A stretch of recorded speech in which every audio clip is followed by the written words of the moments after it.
हाँ जी, देखिए हमारा रक्त टॉपिक चल रहा था, ब्लड चल रहा था। पिछली 2 क्लासों में हमने रक्त के सामान्य गुणधर्म और आरबीसी के बारे में पढ़ा था। ठीक है, आज नेक्स्ट है उस सेकंड पोर्शन डब्ल्यूबीसी, जिसको आप वाइट ब्लड कॉर्पल्स या श्वेत रुधिर कणिकाएं या इसका वैज्ञानिक नाम है ल्यूकोसाइट, ये पढ़ना है। ठीक है, तो देखो, हालांकि टाइम की बचत करने के लिए मैंने पहले इसको नोट आउट कर लिया है। अब एक एक चीज को आपको ध्यान से सुनना और समझना है। ठीक है, आरबीसी डब्ल्यूबीसी में जो अंतर होता है, difference between RBC and WBC, वो एग्जाम में बहुत बार आया हुआ है, तो इसको अच्छी तरह से नोट करना। आपको एक एक चीज को ध्यान से सुनना आप।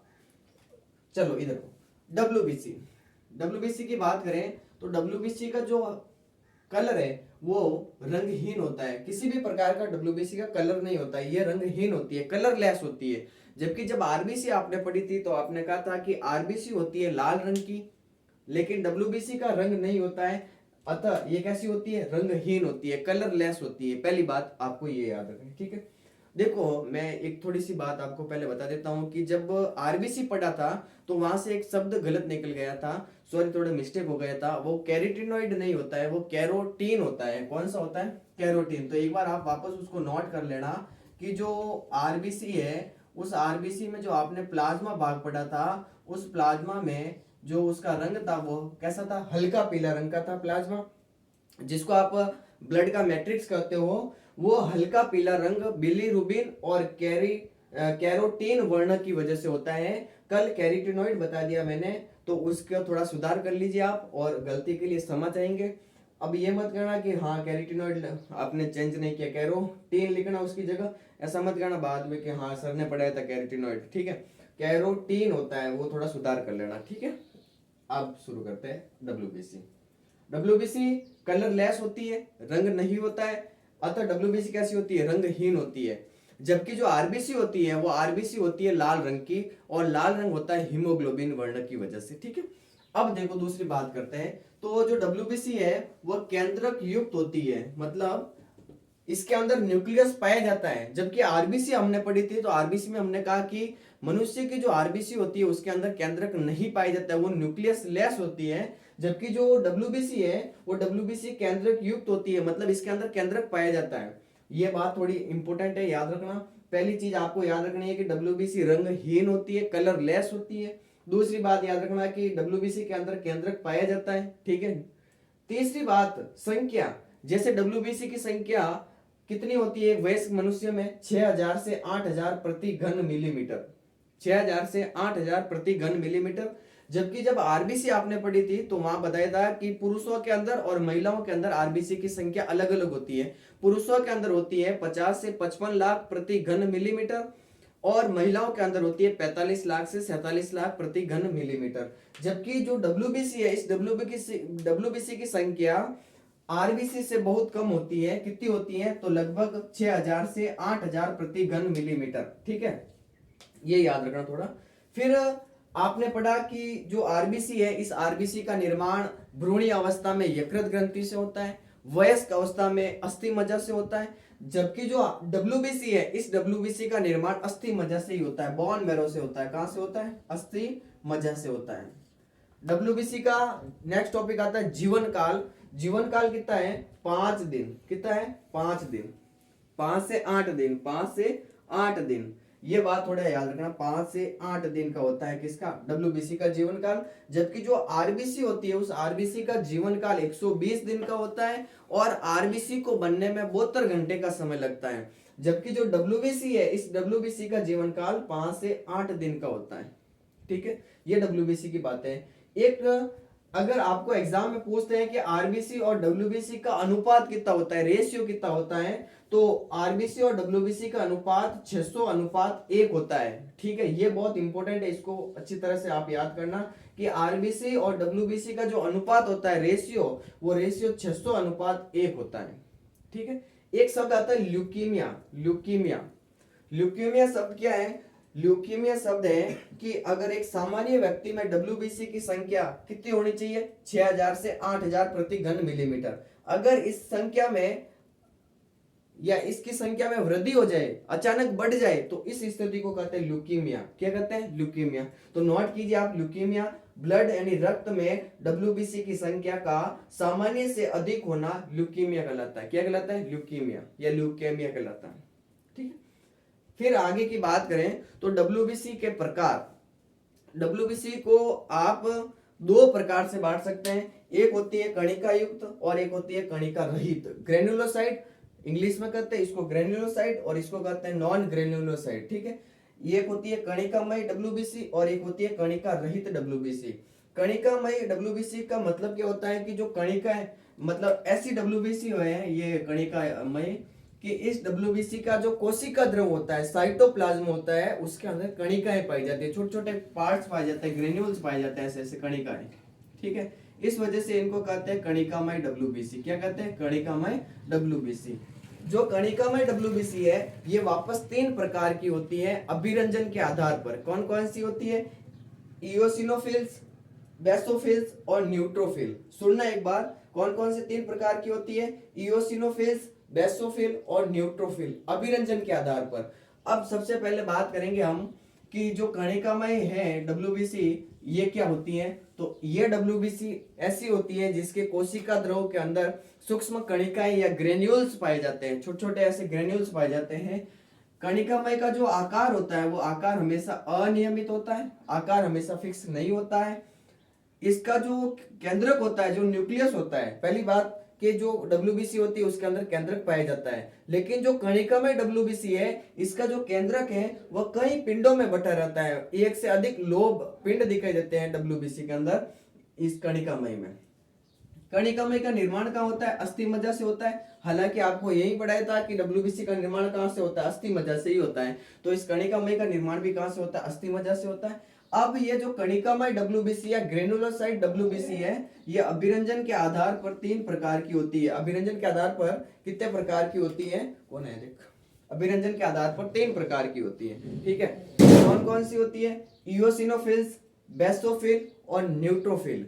इओसिनोफिल्स, बेसोफिल और न्यूट्रोफिल्स। ठीक है, इओसिनोफिल्स में क्या होता है कि ये डब्ल्यूबीसी होती है, इसको अम्लीय अभिरंजक के द्वारा अभिरंजित करते हैं, अम्लीय अभिरंजक के द्वारा अभिरंजित करते हैं।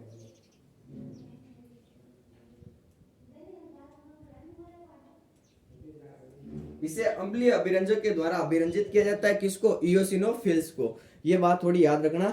इओसिनोफिल्स है, इस जो डब्ल्यूबीसी होती है इसको अम्लीय अभिरंजक के द्वारा अभिरंजित किया जाता है। और कौन सा अम्लीय अभिरंजक होता है? इओसिन होता है। कौन सा होता है? इओसिन। ये बात याद रखना कि ये जो इओसिनोफिल्स है इसको इओसिन के द्वारा अभिरंजित किया जाता है, और इओसिन एक अम्लीय अभिरंजक है। ठीक है, और जो ये इओसिनोफिल्स है इसका जो जीवन काल होता है वो 14 घंटे का होता है, सिर्फ 14 घंटे का। ये लिख लेना, इओसिनोफिल्स का जीवन काल कितने घंटे का होता है? 14 घंटे का होता है। इओसिनोफिल का जो केंद्रक होता है वो दो पिंडों में बटा रहता है, मतलब ऐसे कुछ इस प्रकार से दो पिंड दिखाई देते हैं इओसिनोफिल्स के केंद्रक के अंदर, ऐसे दो पिंडों में बटा रहता है, बाइलोब्ड होता है। ठीक है, ये आपको इओसिनोफिल्स में याद रखना है।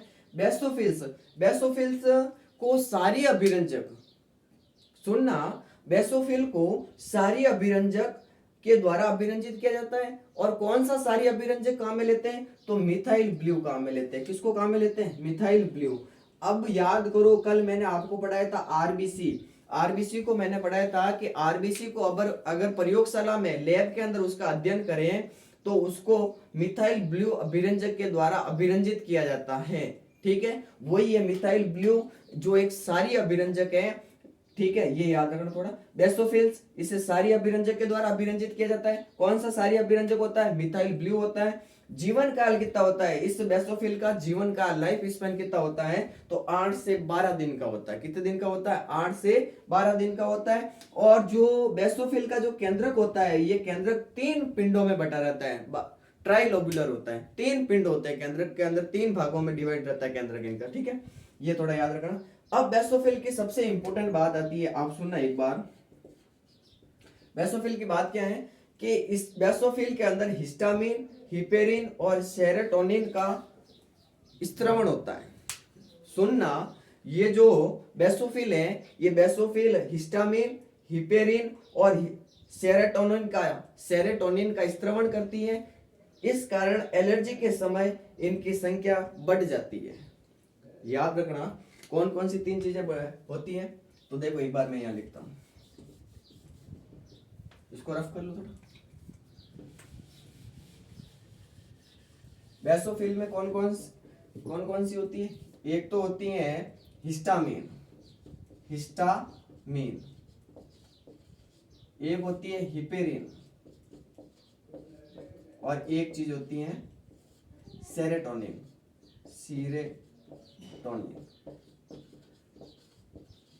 ये बेसोफिल है, ये इन 3 चीजों का स्त्रवण करती है। कौन कौन सी चीजें? एक तो होती है हिस्टामिन, एक होती है हिपेरिन और एक होती है सेरोटोनिन। इनका स्त्रवण करने से क्या होता है कि जो हमारे शरीर के अंदर एलर्जी होती है, तो एलर्जी के दौरान इनकी संख्या में क्या हो जाती है? वृद्धि हो जाती है। किनकी संख्या में? बेसोफिल की संख्या में वृद्धि हो जाती है।